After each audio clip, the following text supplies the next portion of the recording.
Édition spéciale Sud Radio, Berkov dans tous ses états.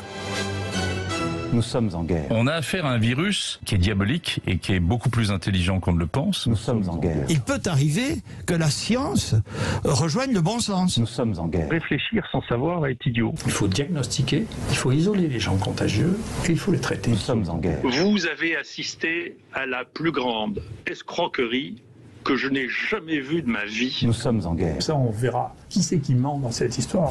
Sur le nez, ton petit masque. C'est la Covid qui redémarre. Le métro, le bus sont à l'heure. Eh oui, la Covid qui redémarre. Écoutez, pour le moment, heureusement, ce n'est pas le cas. Mais nous ne sommes pas à l'abri, effectivement, de mauvaises et de négatives nouvelles. On parle déjà de quatrième vague. Mais certains en parlent déjà, peut-être pour nous faire peur, on verra. En attendant, aujourd'hui, une émission spéciale, effectivement, parce qu'il est passé quelque chose de tout à fait passionnant ces 48 heures. Ces dernières 48 heures, c'est les emails, 3000 pages, de Anthony Fauci. Alors vous allez dire, les amis, qui c'est Anthony Fauci? Anthony Fauci, ça s'écrit F-A-U-S-C-I, mais en origine italienne. Anthony Fauci, c'est le monsieur santé des États-Unis depuis très longtemps. Très longtemps. Et évidemment, sous les présidences de Trump et puis aujourd'hui sous celle de Joe Biden, il est effectivement la personne qui a mené, qui a coordonné, qui a imprimé, qui a orienté la lutte contre le Covid-19.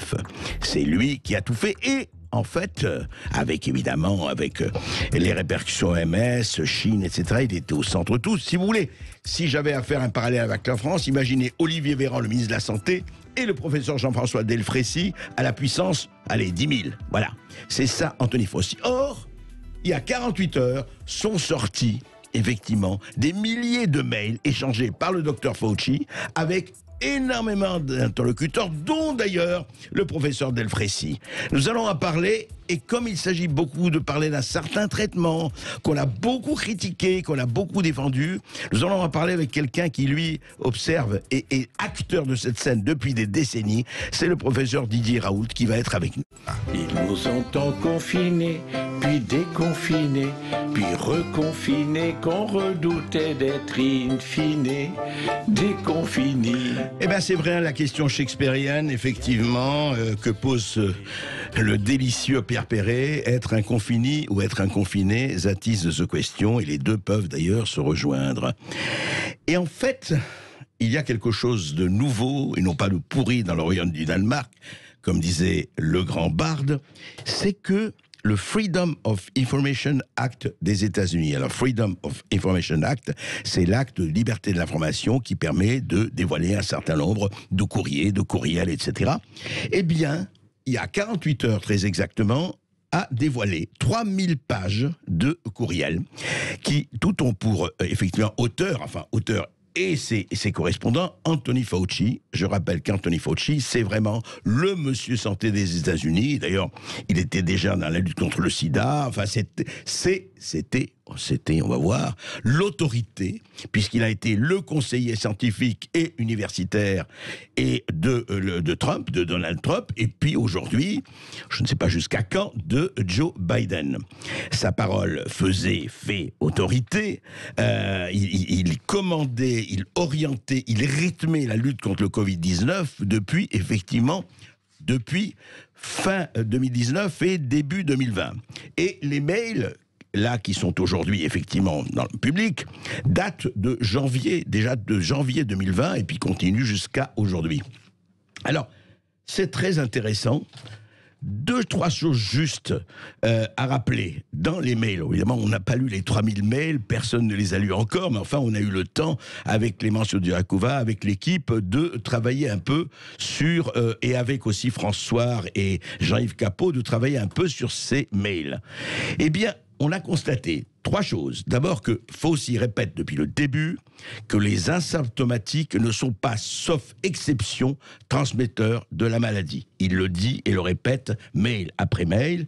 Il dit, vous savez, c'est les gens âgés et puis les comorbidités. Si vous êtes évidemment malade du cœur, du rein, du diabète et autres, et alors là, vous risquez évidemment beaucoup plus que d'autres. Mais en revanche, les gens ayant eu la Covid ou asymptomatiques ou ayant eu la maladie ne peuvent ni la rattraper ni la transmettre. C'est uniquement, alors quand tu demandais les masques, il disait les masques au début, c'est uniquement pour les gens infectés pour qu'ils ne transmettent pas justement la maladie ou les bactéries aux gens asymptomatiques ou sains. Sauf que tout cela, qu'est-ce qui s'est passé? Et on le sait aujourd'hui, c'est qu'il n'y avait plus de gens sains, il n'y avait plus de gens sains, il n'y avait que des malades, c'était le Dr Knock. Tout homme, femme bien portant est un malade qui s'ignore, donc il y a eu 7 milliards de malades potentiels qu'il fallait confiner, traiter, gestes barrières, etc. Faut traiter, on va en reparler. Alors nous sommes avec le professeur Didier Raoult. Bonjour professeur Raoult. Bonjour. Alors, vous êtes directeur de l'Institut Hospital Universitaire Méditerranée Infection à Marseille. On le sait. D'ailleurs, il y a en ce moment plusieurs livres qui sortent sur vous, comme quoi vous êtes effectivement non seulement dans l'actualité, mais ce qui est intéressant dans les papiers de Dr Fauci, évidemment, il parle du traitement, il parle de l'azithromycine, il parle de l'hydroxychloroquine. Et pourquoi c'est intéressant ? Parce que, à un moment donné, je le dis, peut-être vous avez eu vent de cela ou pas, c'est que le 29 février 2020, 2 chercheurs californiens lui mailent à Anthony Fauci et ils lui disent qu'ils ont fait des recherches sur l'hydroxychloroquine et que, en tout cas, en prévention, mais en prévention et au stade précoce de la maladie, ce que vous avez dit depuis longtemps, eh bien ça marche, etc. Pas de réponse de Fauci. Et effectivement, il y a eu ceci, et je voudrais dire raconter, parce que c'est intéressant, je voudrais avoir votre première réaction, c'est l'échange de lettres, de mails, entre le professeur Delfraissy, président du conseil scientifique, Dr Fauci, échange de mails qui date du 25 mars 2020, très exactement. Alors, je résume, je ne vais pas lire toute la lettre. Professeur Delfraissy dit au docteur Fauci « Je suis à nouveau en service depuis que la crise sanitaire mondiale a frappé la France. Il y a quelques semaines, je dirige maintenant le conseil scientifique, etc. Nous avons été impliqués fortement dans les activités de conseil en relation avec le président, notamment sur sa décision de mettre en place le confinement généralisé parce que nous n'avions pas de meilleur choix. C'est toujours le professeur Delfraissy qui parle. Il dit, nous disposons d'un nombre limité de tests, mars 2020, je rappelle, ce qui nous empêche de mettre en place une stratégie de type coréen dans les prochains jours, mais peut-être dans les semaines à venir, nous serons en mesure de généraliser l'utilisation des tests et de développer les applications de type coréen. Et puis il ajoute, voilà, on va passer une passe difficile dans les semaines qui suivent, car nous n'aurons pas assez de lits dans nos unités de soins pour certaines régions de France. Yazdan a pris ma place et dirige Reacting. Demain matin va débuter un essai médical franco-européen sous le contrôle de l'OMS. Demain matin, c'est-à-dire donc le 26 mars, avec 5 objets d'étude. Placebo, Calatra plus interféron, bêta, produit de Gilead, hydroxychloroquine, alors produit de Gilead, je précise, c'est le remdesivir. Hydroxychloroquine seule ou en combinaison pour la semaine prochaine. Comme vous le savez peut-être, alors j'y arrive, nous faisons actuellement face à un buzz médiatique depuis l'annonce faite par le docteur Raoult sur l'efficacité de l'hydroxychloroquine. Ces données ne sont pas particulièrement convaincantes, c'est toujours Delfraissy qui parle. Nous pouvons distinguer un léger signal positif, oui, il le dit, mais il doit être confirmé par un essai randomisé de bonne facture. Nous avons également commencé une étude sur le modèle de cellules de singe avec l'hydroxychloroquine et devrions avoir les résultats à la fin de la semaine prochaine. Donc une cohorte de patients a été également créée, certains seront traités par l'hydroxychloroquine. Vous voyez, l'essentiel c'est là-dessus. Nous analyserons ces résultats avec toute conscience nécessaire. Et il termine en disant ceci: j'ai une énorme pression politique pour libérer l'accès à l'hydroxychloroquine pour tout le monde, mais, ajoute le professeur Delfraissy, je résiste actuellement. Et voilà, quelle est la situation aux États-Unis, etc. Et juste rapidement, la réponse de Anthony Fauci. Merci de votre note, je ne vois pas de copie d'Iasdan, etc. Alors, la position de l'organisme de santé est que nous devrions de préférence mettre les médicaments à disposition dans le cadre d'essais cliniques randomisés et contrôlés et ne pas les distribuer librement. Et il ajoute, c'est intéressant, il y a une forte pression aux États-Unis favorisée par le président Trump, à l'époque, pour rendre certains de ces médicaments plus largement disponibles en dehors d'un essai clinique randomisé en utilisant des mécanismes, alors c'est intéressant, il y a ça aux États-Unis, tels que l'usage compassionnel. Aux États-Unis, comme vous le savez, le plaquenil est un médicament approuvé pour le paludisme ainsi que pour certaines maladies auto-immunes. Ainsi, les médecins peuvent prescrire le médicament dans le cas d'une utilisation hors indication. Ce sera probablement la principale modalité de distribution de ce médicament aux États-Unis, du moins dans un avenir prévisible. Alors, professeur Didier Raoult, que vous inspire cet échange de mails ? Non, mais d'abord, il y a un premier point. Ces mails sont, pour moi, enfin pas pour moi, mais pour les gens qui ont écouté ce que j'ai dit et mes rapports avec le Conseil scientifique, je pense qu'ils sont éclairants. Donc, vous voyez bien que je ne peux pas travailler avec des gens qui parlent de moi comme ça et qui disent que les décisions... J'essaie de ne pas appliquer les décisions politiques et de convaincre les gens. Moi, la dernière fois que j'ai parlé avec Delfrécy, c'est quand il m'expliquait qu'il fallait confiner. Il n'y avait aucune évidence dans le monde. Il n'y en a toujours aucune évidence que le confinement serve à quelque chose. Donc, c'est une décision de Delfrécy, pas du Conseil scientifique. J'étais en désaccord à partir du moment où les choix ne sont pas faits collectivement. C'est pas la peine, moi, de me faire perdre mon temps. Je ne suis pas une marionnette. La deuxième chose que je savais, sur laquelle avec quoi j'étais en désaccord, c'est que vous voyez que les essais thérapeutiques n'ont pas été du tout dirigés par le conseil scientifique. Pas plus que les appels d'offres. Donc, ce n'est pas un conseil scientifique, c'est un conseil de copains de Delfrécy. Ce n'est pas sérieux. Dans un monde qui a dessous de bon sens, le protocole qui concernait l'hydroxychloroquine aurait dû m'être soumis parce que je suis celui qui a le plus d'expérience de l'hydroxychloroquine dans ce pays pour traiter les maladies infectieuses, et je n'aurais pas utilisé les doses qu'ils ont utilisées, et je l'aurais utilisé en association avec l'azithromycine. Ils ne vous l'ont pas du tout soumis, du tout ? Du tout. Du tout. D'accord. Donc, si vous voulez, moi, moi, je connais l'histoire. Après, c'est intéressant parce que vous essayez de faire les choses un peu différemment, mais souvent, je ne sais pas rien, c'est des formations professionnelles. Le journalisme a une vérité quotidienne, c'est même sa nature. Nous, on a des objectifs on est d'accord, à long terme, et la justice encore plus long. Donc il faut se méfier parce qu'il y aura un temps pour le journalisme, un temps pour l'émergence de la réalité et un temps pour la justice. Je vais vous donner un exemple, moi, qui est le plus bel exemple de la semaine, risible de la thérapeutique. J'ai dit l'hydroxychloroquine.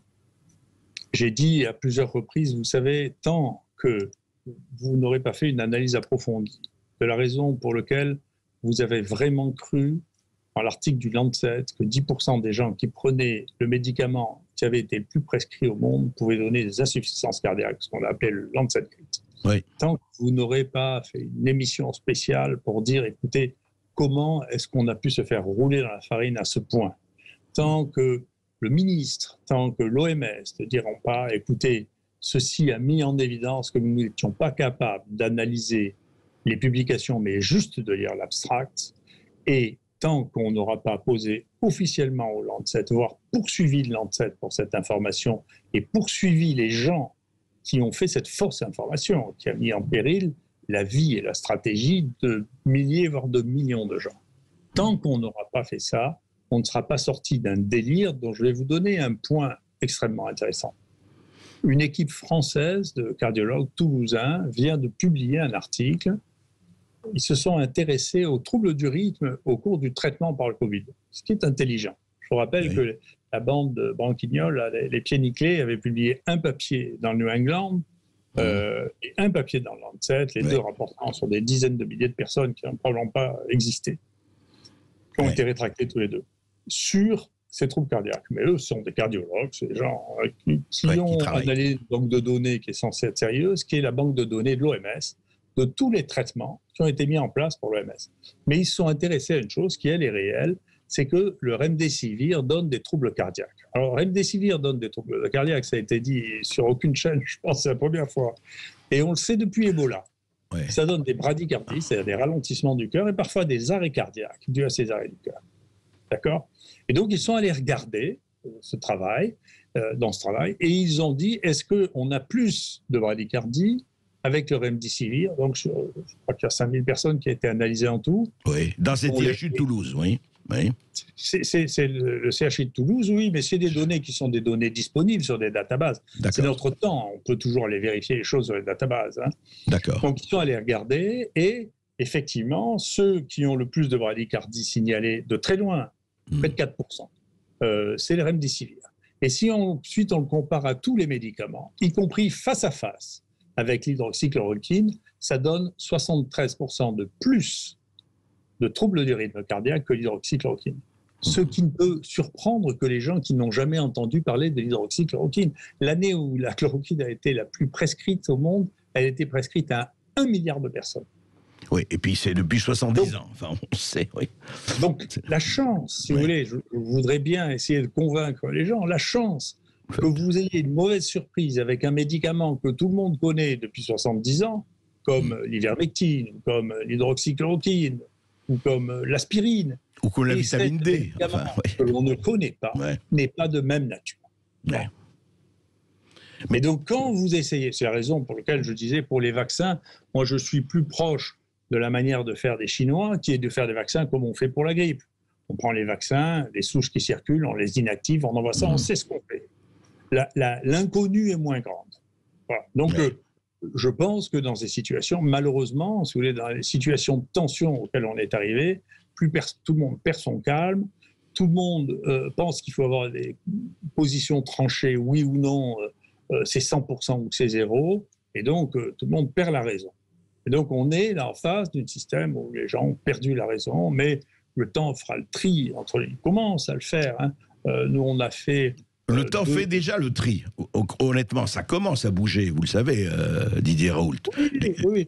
Nous, on vient de publier en plus nos deux plus grosses études sur l'hydroxychloroquine, une sur les malades ambulatoires, où on épargne 75% de mortalité, et une qui vient d'être mise online sur les patients hospitalisés, 2100 personnes hospitalisées, donc modérées et graves, y compris ceux qui passent en réanimation, etc., sur lequel on a un bénéfice de 30% sur la mortalité. Donc, et si vous regardez, il y a un site qui est totalement indépendant, nous aussi, qui s'appelle COV19, qui a recensé 249 études sur l'hydroxychloroquine, et d'une manière très intéressante, il tombe sur exactement les mêmes résultats. Donc 70% en précoce de prévention de la mort, et entre 30 et 40% de prévention chez les gens qui sont hospitalisés, qui sont modérés ou graves. Mais alors, oui, mais alors justement, professeur Raoult, comment vous expliquez, enfin, on parle de faire de la psychologie, sauf aussi, mais comment vous expliquez que les mêmes personnes qui disent, écoutez, les asymptomatiques ne transmettent pas ou très rarement le virus, très peu de gens, c'est toujours les plus de 65 ans, et il ne faut surtout pas les jeunes, etc., et qu'on est en fait dans le discours mondial, là, qu'on est confiné, traité, et que les traitements en tant que tels, eh bien, ils ont disparu à la trappe, que ce soit ici, et vous avez rappelé le Lancet, et c'est vrai que je rappellerai quand même, citons pour une fois Olivier Véran, mais ça vaut le coup, c'était le 23 mai 2020, qui disait, suite à la publication dans The Lancet d'une étude alertant sur l'inefficacité et les risques de certains traitements du Covid-19, dont l'hydroxychloroquine, j'ai saisi le HCSP pour qu'il analyse et me propose sur 48 heures une révision des règles dérogatoires de prescription. Bon, on connaît la suite. Mais au-delà de ça, quand même, c'est quoi cette idée de se dire surtout, on ne veut pas savoir. Et juste dans les mails de Fauci, parce que ça va vous intéresser, quand on lui a dit qu'il y a deux Anderson de Californie, 2 chercheurs, de virologues, on dit on a examiné le génome, on a regardé les séquences venues du laboratoire de Wuhan, et ils disent, écoutez, alors on n'est pas sûr, il ne va pas affirmer, ce sont des scientifiques, mais il y a une possibilité que ça ait été fabriqué en laboratoire. Est-ce que vous excluez cette possibilité ou pas ? Vous savez, spontanément, je ne suis pas convaincu.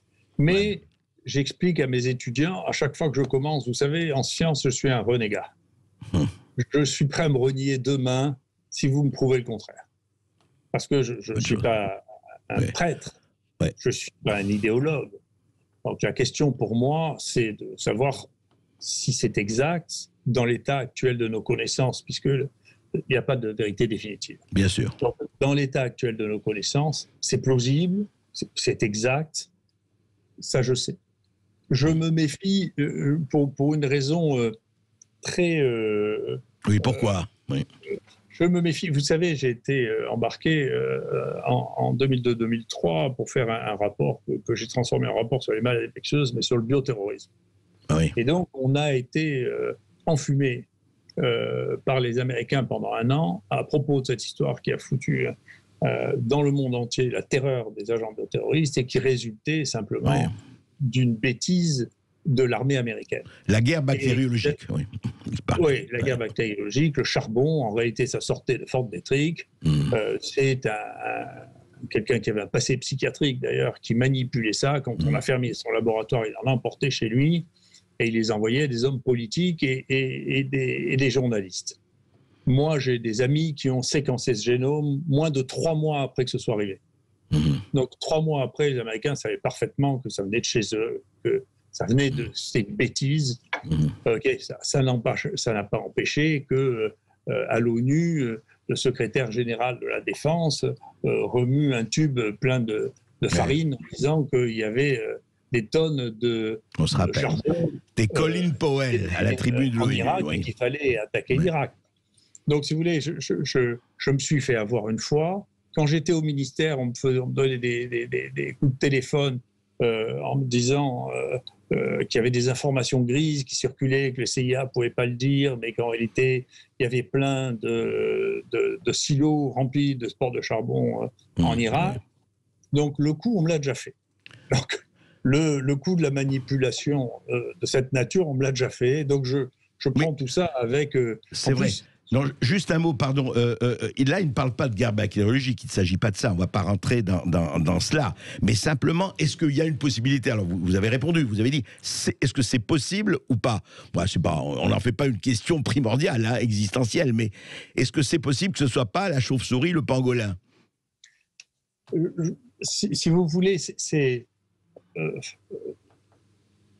encore une fois, possible, je ne sais pas ce que ça veut dire. Non, c'est de l'ordre de l'envisageable, si vous voulez. Si vous voulez, ça ne me paraît pas vraisemblable pour une raison, c'est que ce qui se passe dans la nature, en particulier concernant les chauves-souris, est absolument inouï. Donc, ce qu'on voit se dérouler, ce que moi je vois se dérouler, dont je pense que la plupart n'ont pas vraiment pris conscience. Je le regrette. Je pense je n'arrive pas toujours à communiquer ce que je voudrais dire parce que tout est parasité. Mais justement, dites-le. Là, ce virus évolue, change, et à chaque fois qu'il change et qu'il devient plus contagieux, c'est pas qu'il y a quelqu'un qui s'en est mêlé, c'est la nature qui s'en est mêlée. Donc, le truc des chauves-souris, c'est qu'elles vivent dans des collectivités dans lesquelles Paris est une bourgade ridicule à côté d'une cave remplie de chauves-souris. Il y a des millions de chauves-souris là-dedans qui n'arrêtent pas de se frotter les unes les autres. Et donc, il y a des milliers de coronavirus qui s'échangent, qui se recombinent. Ces virus se recombinent, ces virus échangent, évoluent tout le temps, changent tout le temps. Les points clés de ce que je crois être l'évolution de ce virus, c'est il y a une vraie question pour savoir, il y a eu une mutation qui est apparue au moment où le virus chinois est arrivé en Europe. Nous avons surtout eu ce virus mutant. Déjà, personne ne parlait de ce mutant. Enfin, c'était vers quand, ça? Mars 2020, d'accord. Dès le début. Nous, le premier qu'on a avait la mutation. D'accord. Il y en a quelques-uns qui viendront de Chine directement, dont ce pauvre Chinois là, qui a été renvoyé chez lui dans les hôpitaux de Paris. Nous, on commence par ça, on aura quelques Chinois ultérieurement. Et puis celui-là, le variant, le mutant européen, c'est comme ça qu'on l'appelle dans le monde, le mutant européen se développe, fait sa courbe d'encloche, il disparaît, et puis apparaît un nouveau mutant qui, lui, vient d'Afrique. On identifie que c'est en Afrique de l'Ouest qu'il est apparu. C'est un mutant que nous avions envoyé, nous, par avion, au Congo. D'accord. Et ce mutant-là, on ne sait pas, je suis à la recherche de ça, d'un réservoir sauvage qui aurait permis l'apparition de ce mutant, qui est un mutant qui va avoir plusieurs mutations à la fois, qu'on appelle un variant. il est très peu contagieux, très peu dangereux, tue personne, ce qu'on appelle le Marseille 1, et il s'arrête. Il ne sort pas de notre zone péri-marseillaise, mais on le voit arriver, on voit le bateau par lequel il arrive. Et puis ensuite, il y a ce que nous appelons le 4, qui nous étonne beaucoup. Au début, il n'y a que nous et Toulouse qui le trouvons. Le suivant, c'est le Danemark. Et le fait qu'on le trouve au Danemark nous fait rechercher si la source, ce sont les visons. Ouais. On commence à chercher ça en septembre. En disant, est-ce que la source sont les visons, puisqu'il y avait cette extraordinaire épidémie chez les visons qui a amené la destruction de 17 millions de visons. C'était énorme. Je ne savais même pas qu'il y avait des élevages de visons. Je ne savais pas qu'il y en avait en France. Mais en France, il y en avait en Eure-et-Loire. Et si vous regardez le début de l'épidémie en France, en dehors de notre petite zone avec notre Marseille 1, c'est les cas sans séquence, parce que personne d'autre fait les séquences à ce moment-là, sauf les Toulousains. C'est en Mayenne, juste à côté de l'Eure-et-Loire. Et donc, petit à petit, on commence à dire, attends, mais c'est pas l'élevage d'Eure-et-Loire, et puis l'élevage d'Eure-et-Loire est abattu, il y a des prélèvements qui sont faits, vous savez très bien que j'ai passé mon temps à couiner pour avoir la séquence de ce truc qui m'a été caché pendant 3 mois et demi. Mais au bout de 3 mois et demi, c'était quand même la même séquence que celle qui a commencé en août, et donc c'est bien de là que ça vient. Et ça, c'est la suivante. D'où est venue celle d'Angleterre? Je n'en sais rien, on ne sait pas. Et donc, il faut à chaque fois faire un travail épidémiologique et puis comparer les séquences. Et par exemple, quelque chose qui a été stupéfiant, c'est le degré de variabilité de ces virus dans les élevages de visons. C'est incroyable, ça a été incroyablement plus variable que chez l'homme. En fait, c'est d'une complexité totale et d'une variabilité totale, quoi. C'est ça, Et oui, donc on ne peut pas réduire ça entre c'est les méchants chinois ou les Non, bien sûr. Mais alors, vous savez, quand on parle de variant brésilien ou de variant indien ou de variant ceci ou de variant anglais, ça tient le coup ou c'est vraiment pour étiqueter quelque chose, puisque ces mystères nous dépassent, feignons de les organiser? Je parle des médiatiques qui sortent ça. Non, il existe, si vous voulez. Encore une fois, ce virus n'arrête pas de muter et on ne connaît pas ses réservoirs. La découverte du réservoir du vison, c'est récent. Maintenant, nous, on a eu, pas le cacher, on a eu le premier cas en France d'infection d'un chien par ses parents, par ses propriétaires. Par ses maîtres. Quel lapsus, oui. Oui, intéressant. Donc, ce que ça veut dire. Mais en tout cas, tous les mustélidés, c'est-à-dire tout ce qui ressemble aux visons, c'est-à-dire les blaireaux, c'est-à-dire sont des porteurs, les purées, sont sensibles, très sensibles. Donc, est-ce qu'eux peuvent constituer des relais différents? Est-ce qu'ils peuvent mélanger leur propre coronavirus? On n'en sait rien. Donc, on est en train de découvrir la palette des coronavirus, la palette des animaux qui sont susceptibles de les abriter. Voilà où on en est. Et alors, professeur Raoult, après l'hystérisation qui continue quelque part, mais enfin quand même, heureusement, à un moment donné, le réel frappe à la porte et on retrouve quand même des marques. Est-ce que vous pensez que cette histoire des traitements, enfin cette question des traitements, qu'un certain nombre d'enjeux ont mis sous le boisseau? Parce qu'il y avait les vaccins, on ne parle plus, bon très bien, on ne va pas parler des vaccins là, mais est-ce que les traitements, tous ces gens qui traitaient, qui continuent à traiter, et comme vous et comme beaucoup d'autres, et des médecins, est-ce qu'on va pouvoir enfin reparler sans tomber dans l'excommunication collective? Alors moi je ne sais pas, encore une fois, je ne prédis rien du tout. Après, si vous voulez, moi personnellement, je trouve, il y a au moins une chose que je trouve. Après, le reste, je ne connais pas les tenants et les aboutissants. C'est une évolution sociale compliquée.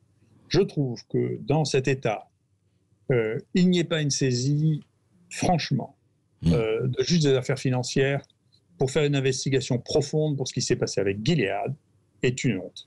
C'est honteux. Alors, eux savaient que leurs produits étaient cardiotoxiques. Tous les produits contre l'hydroxychloroquine n'ont fait que favoriser ça. On a eu des gens qui ont défilé sur tous les plateaux télévisuels en disant que le remdesivir était merveilleux. Les gens qui étaient en charge du conseil scientifique étaient absolument convaincus qu'il n'y avait qu'une seule chose, c'est le remdesivir. C'est des gens qui étaient tous très habitués à travailler avec Gilead pour échouer avec le remdesivir, parce qu'ils avaient fait la même chose avec Ebola. L'Union européenne a acheté 1 milliard, de remdesivir au moment où l'OMS disait ça ne sert à rien. C'est un médicament qui est toxique, dangereux, injecté par voie veineuse. La seule chose qu'il faut aussi réussir à dire, c'est peut-être que ça raccourcit chez les gens qui ne sont pas trop graves, la durée d'hospitalisation. Il a changé les objectifs primaires de son étude, qui étaient la mortalité et le passage en réanimation, en cours d'évaluation. En principe, on ne fait pas parce que ça ne marche pas. Et donc ça, et quand on voit le degré de financement de Gilead pour l'ensemble des investigateurs de ce pays, la majorité des gens qui ont reçu des prix de l'INSERM cette année a été financée par Gilead. Donc on a un problème de fond auquel on ne peut pas échapper. Voilà. Sinon, c'est qu'on admet et que les journalistes de ce pays admettent et que les hommes politiques de ce pays admettent que, eh bien, la corruption est autorisée à ce niveau-là quand il s'agit de la santé des gens. On ne tient plus aucun compte de la moindre réalité et qu'on dit, écoutez, vous êtes un complotiste de dire que c'est pas normal d'acheter 1 milliard d'un produit qui est toxique et qui sert à rien. Moi, je veux bien être complotiste, je m'en fous. Oui. Donc, j'espère que cette lucidité va se connecter avec la lucidité qui sera, mais comment est-il possible que des gens aient cru, parce que les Africains se foutaient de nous, et puis maintenant, c'est tout, moi j'ai reviewé un papier, c'est tout le Golfe Persique et tous les Arabes qui se foutent de nous. Les Européens ne savent pas traiter les malades. Hein. Quand même, ils inventent qu'il y a des produits toxiques. Oui. Tout le monde se fout de nous, je peux vous le dire. Non, mais c'est vrai que quand on voit ce qui s'est passé dans le monde par rapport à ça, Didier Raoult, vous faites bien de rappeler en tout cas que la justice, la politique, les journalistes, les médias, et on le fait, posent des questions. Parce qu'aujourd'hui, être complotiste pour certains qui sont des comploteurs, c'est se poser des questions. Et si on n'a pas question à tout, on a quoi ? Merci Didier Raoult.